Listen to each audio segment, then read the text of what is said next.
दोस्तों, मेरा नाम है अंकित सिन्हा। कहानियाँ सुनाता हूँ।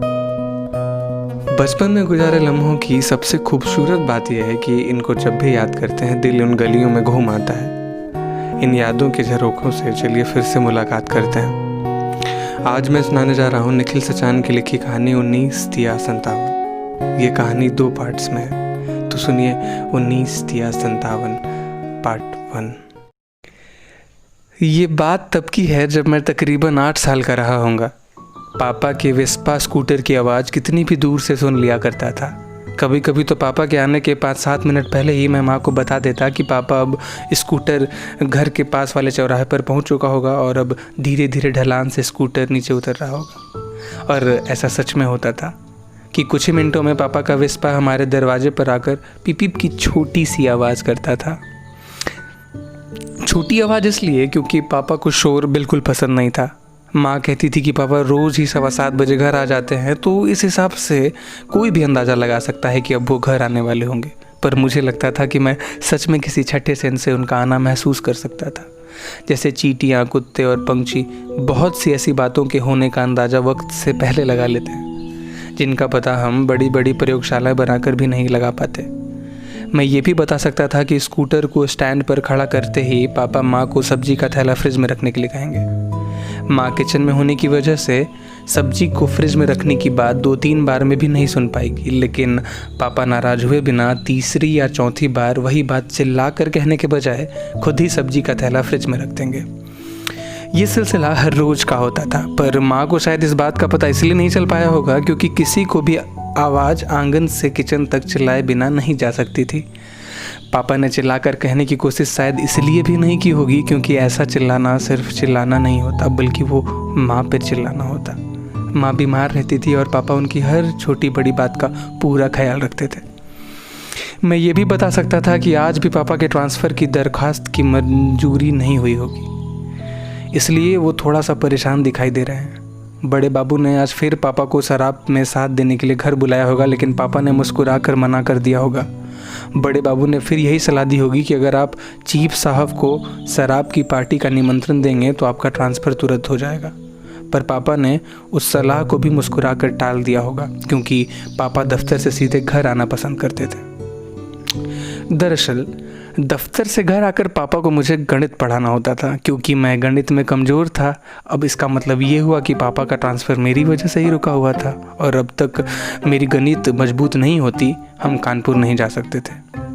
इसका मतलब ये हुआ कि कानपुर जाने के लिए मुझे मेहनत से पढ़ाई करना शुरू कर देना चाहिए था, लेकिन मैं ऐसा नहीं कर पा रहा था क्योंकि मेरा मन खेलने में ज़्यादा लगता था। मुझे कभी कभी इस बात पर बुरा भी लगता था, अपराध बोध भी होता था, लेकिन मैं जल्द ही उस बुरा लगने को भूल जाता था। बचपन की सबसे अच्छी बात यही होती है कि उस दौरान कोई भी बात कितनी बार भी रट रट कर दिमाग में बिठाई गई हो, वो घड़ी 2 घड़ी में ही दिमाग के पिंजरे से निकलकर उड़न छू हो जाती है। यूं ही हर बात भूल जाना कितना सुखद होता है, ये बात मैंने बड़े होकर जाना है।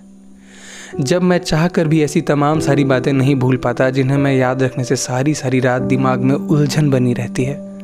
बचपन में तो मैं ये भी भूल जाया करता था कि मेरी घुटने में चोट लगी हुई है और फूटे हुए घुटने के साथ मैं घंटों धूप में क्रिकेट खेलता रहता। चोट की याद भी मुझे तब आती जब मुझे नहलाते हुए गलती से माँ की हाथ घुटने से छू जाया करती। बस तो मुझे ऐसा लगे कि माँ का हाथ मेरी घुटने से छू गया होगा और फिर मैं घंटे भर रोता रहता। भूल जाने से मेरा मतलब ये नहीं है कि कोई बात आपके दिमाग के रजिस्टर से हमेशा के लिए मिटा दी जाए। भूल जाने का मतलब ये समझना चाहिए कि किसी चीज़ की मौजूदगी उसके होने के बावजूद भी गैर मौजूदगी से लगे। जैसे तमाम बार यदि कोई आपको ये एहसास दिलाए कि आपकी ज़िंदगी में कितना कुछ तो है, फिर आप दुखी क्यों हैं, तो आपको अचानक से अच्छा महसूस होने लगता है और ऐसा सच में लगने लगता है कि हाँ, खुदा की दी हुई कितनी ही नेमतें मेरे कबाड़ में करीने से सजी हुई हैं, मैं उसे बस देख नहीं पा रहा हूँ। ये देखो, ये रही खुशी उस किताब के ठीक बगल में। हाँ, तो मैं ये कह रहा था कि मैं बात भूल जाता था कि मुझे गणित की पढ़ाई अच्छे से करनी चाहिए और 1 से लेकर 20 तक के पहाड़ा मुजबानी याद कर लेना चाहिए, लेकिन बार बार रटने के बाद भी मैं पहाड़ा भूल जाया करता था, ख़ास तौर पे 17 और 19 का पहाड़ा। मैं 20 का पहाड़ा कभी नहीं भूलता था, पापा को भी ये बात अच्छी तरह से पता होती कि मुझे 20 का पहाड़ा ज़बानी याद है और वो जानबूझकर 19 का पहाड़ा सुनते। मैं पहाड़ा गाना शुरू करता था। बिना गाए पहाड़ा कह पाना मेरे लिए संभव नहीं होता। कई बार तो मैं पहाड़ा सिर्फ इसलिए भूल जाता था कि मैंने उसे जिस लय में याद किया था मैं वो धुन भूल चुका हूँ। हालांकि पापा को लगता कि मैं पहाड़ा भूल गया हूँ, पर मैं उन्हें कैसे समझाता कि असल में मुझे पहाड़ा याद है, बस वो धुन याद नहीं आ पा रही।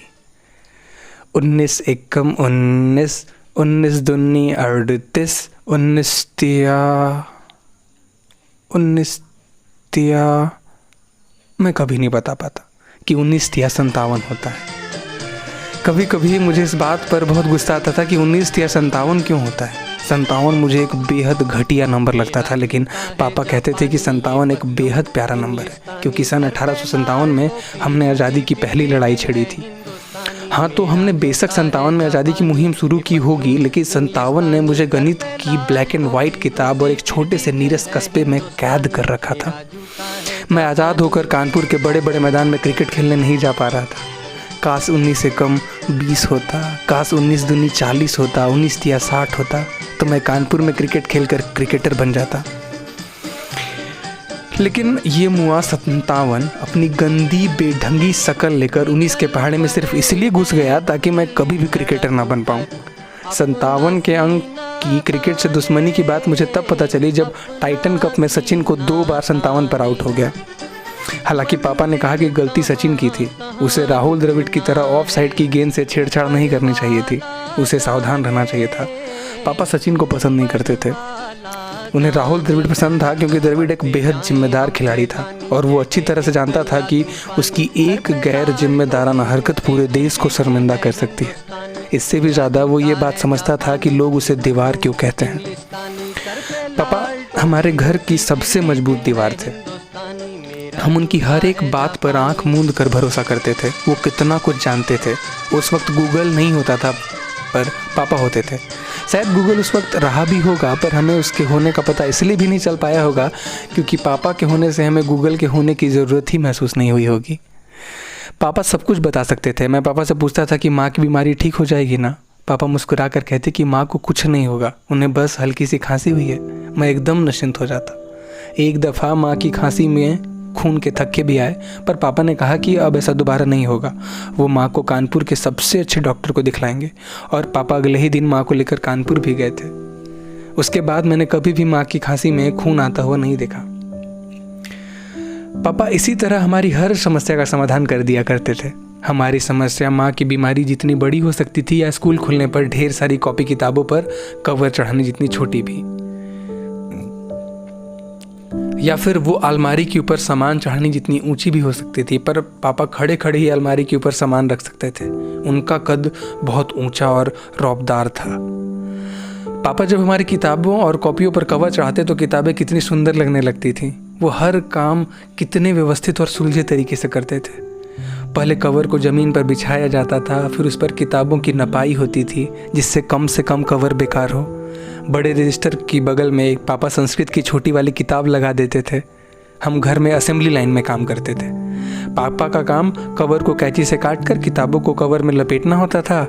उसके बाद मैं कवर की लंबाई और चौड़ाई को किताब की दफ्ती में दबाकर दीदी की तरफ बढ़ा देता। दीदी फटाफट उस पर स्टेपलर लगा देती।